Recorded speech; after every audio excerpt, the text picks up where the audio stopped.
Саламатсыздар ма, менің YouTube көрермендерім. Бүгін 17 октябрь, ай толуы. Өте маңызды. Өзге ай толуларынан ерекше.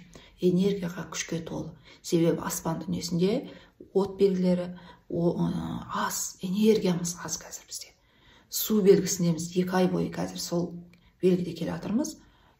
Су белгілері көп, ішке үңілген сезім, эмоциялық кезең. Ал енді осы 15 октябрьден бастап осы ай толудың күші бізге әсер етуде, және қайсыңызда қандай оқиғалар болып жатыр 15-нен бастап. Осы қандай оқиғалар келді? Комментарийдің астына жазып өтіңіздер. Өте табанды, жігерлі, күш қайрат біткендей. Звондайтын жерге звондап, хабарласатынмен хабарласып, келісімге келетінмен келіп, баратын кездесуге барып, жаңа үйіміздің бәрін қопарып, ремонт жүргізіп, тастайтын тастап, тазалық жүргізіп, өртейтін өртеп, жұмысымызда да осылай болады. Бір күш біткенде, ертең деп қалдырып келеткен істеріміздің барлығын бір айда жасайтын істі бір аптада істеп тастайтын боламыз. Себебі 1 ноябрьге дейінгі келесі жаңа ай толғанға дейін осы ай толу ең кульминациялық кезең, шарықтау кезеңі әсер ететін болады. Өте табанды, бізге от, энергия бітетін болады. Және бұндай күштің екі жағы бар, агрессивті бір өзгелерменен бір келісімге келуде ішіміздегі шығарып айтып тастауымыз мүмкін, тіпті күшімізді көрсетіп, қарсылыққа баруымыз мүмкін, тіпті жаға жыртысуға дейін баруымыз мүмкін. Себебі бұл ай толуы өзімізді алдымызға шығару, өзіміздің бір ертең деп қалдырып қайтқан істерімізді табандылықпенен соны жүзеге асыру басты мақсат. Бір кәдімгі дені сау эгоистке айналу, бет тұлғамызды, тіпті мынау бір шашымызды, бір экзамен тестте, бір оқулар, бір жұмыстарға тұрып, бір жұмыстардан шығып кету, және махаббатта да көп кездесулер болады. Энергия күшіміз көп. Тіпті тұйық адамдар, бір танысуға да баруға бір тұйық адамдар болады ғой, ішіндегісін шығара беретін. Сол адамдарға да бір күш пайда болатын болады. Өзінің жаңа сезімдерін көрсетуге, бір кездесулерге баруға, кездесулерге шақыруға, махаббатын көрсетуге. Және махаббаты жоқ үлкен адамдар да бар ғой, үлкен адамдармен қасыңыздағы туыс бауырларыңызбен, жұмысыңызда, тіпті көршілеріңізбен, міне өзіңіздің бір ішіңіздегі өзіңізге ғана қатысты бір тілектеріңізді шығаратын, армандарыңызбен айналысатын кезеңдеріңіз. Емделгіңіз келсе емделуге шығасыз, қыдыруға шыққыңыз келсе қыдыруға шығасыз. Әйтеуір соған күш бөлінетін болады. Бір түсетін қаржылар түседі, армандар орындалады, бір көзіміз ашылғандай. Себебі ай толғанда үнемі құпиялар ашылады, көзіміз жетпей, күмәндап жүрген істерге көзіміз жететін болады. Енді ары қарай не жасайтынымызды, бағытымызды өзіміз нақты көзіміз ашылғандай болады. Және бір жұмыстардан шығып, бір аяқтаулар болып, жаңа оқиғалар, жаңа жұмыстар келеді, жаңа махаббаттар келеді. Және бұл ай толуы әсіресе ер азаматтар сіздерге көп күш бітіретін болады. Әрі Марс ғаламшары мықты, тіпті әйел азаматтардың да, себебі агрессивті күш қайраты мықты, Марсы мықты жерде орналасқан астрологиялық картасында, сондай адамдарға да. Осы кезеңде байқаңыздар, 15 октябрьден бастап 1 ноябрь аралығында кім жаңағы тілінде де, бір сөзінде де табандылық пайда болды. Көп істерді аяқтадыңыздар, бітірдіңіздер, звондадыңыздар, хабарластыңыздар. Міне сол адамдарда Марс мықты деген сөз. Осы ай толуы осын көрсетеді бізге.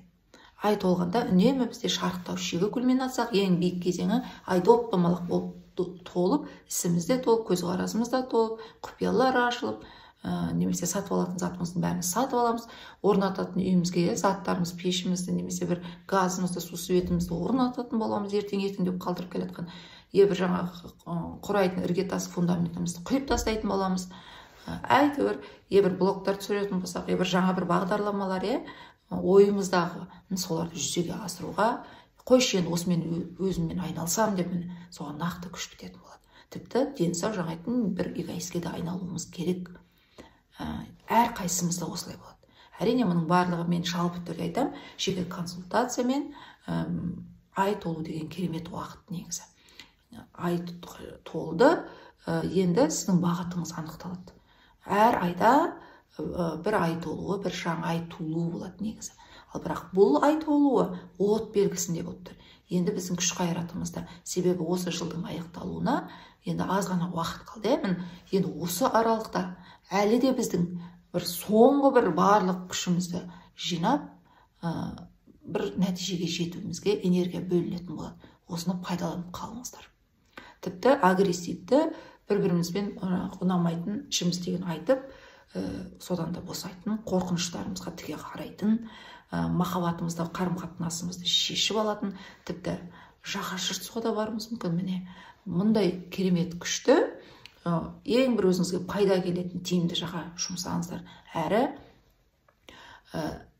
барлық бір ұрыс-керіс немесе барлық келіспей қалушылық жамандыққа келеді деген сөз емес. Мүмкін ол біздің бір қорқынышымыздан құтылу кезеңіміз шығар. Мүмкін ол әбден бір уақыты жетіп, әбден жаңағы қыдығымызға тиген адамға мен қарым-қатынасымызды ашып алуға коллективімізбен соған да берілетін күш. Бұл жаман деген сөз емес қой. Міне осындай бір энергиялы кезең. Осы ай толуы бүгін болады. 1 ноябрьге дейін созылады. Бұл бір күнде бола қоймайды. Bir күнде жаңағы түсетін қаржы түсіп, сатып алатыныңыз бәрін бір күнде сатып алып, жоқ, 15 октябрьден басталып қойды. Үңіліп қараңыздар, 15 октябрьден бастап қандай оқиғалар келді. Өте күш қайраттылыққа. Тіліңізбен, қолмен, іспен, физикалық жаттығулар, немесе бір үйіңізде тазалық жұмыстары, осындай кезеңдеріңіз болады. Өте мықты ай толуы. Бұл ай толуы от белгісінде болғандықтан әрине тоқтыларға әсер етеді. Тоқты және қарсы бетте орналасқан таразылар, барлық тоқтылар, барлық таразылар. Себебі таразылар сіздердің қарсы беттеріңізде болып тұр, ал тоқтылар сіздердің тура күндеріңіздің үстінде ай толуы. Жалпы барлық себебі ең мықты әсер ету сіздерге. Және мен тағы да бір лупамен кішірейтіп келіп, нақты нүктелерін айтып өтетін боламын. Ол әрине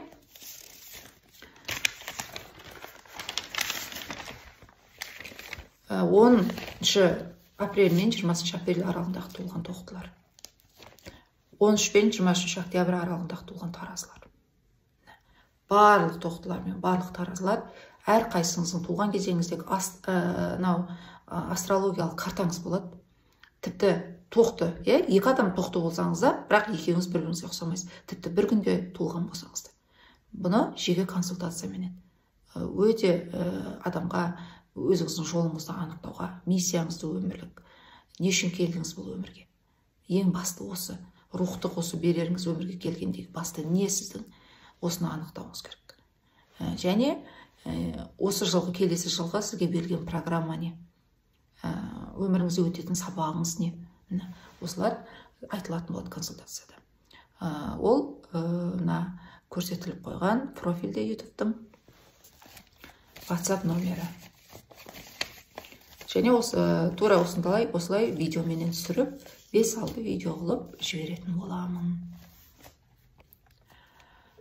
Енді ары қарай мына от белгілері 13 пен 23 август арыстандар. Нақты нүктесі. Бұл басқа арыстандарға қатысы жоқ деген сөз емес. Барлық арыстандарға, себебі от белгісінде. Әрі 11 мен 21 декабрьде туылған мергендер. Бұл да солай. Барлық мерген, бірақ ішіндегі нақтырақ көбірек әсер ететін нүктелері. Осы аралықта туылған арыстандар мен мергендер. Сіздерге өте сәтті ай толуы.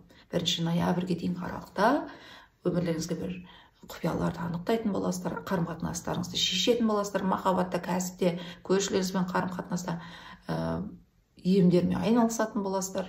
Және өздеріңіздің бір бет тұлғаларыңызбен, имидждеріңізбен, гардероптарыңызбен, тіпті фамилияларыңыз, аты жөндеріңіз, немесе бір әлемге өзіңізді басқа атпен шығару, бір шығармашылығыңызбен айналысу, әйтеуір бір табанды кезеңдеріңіз.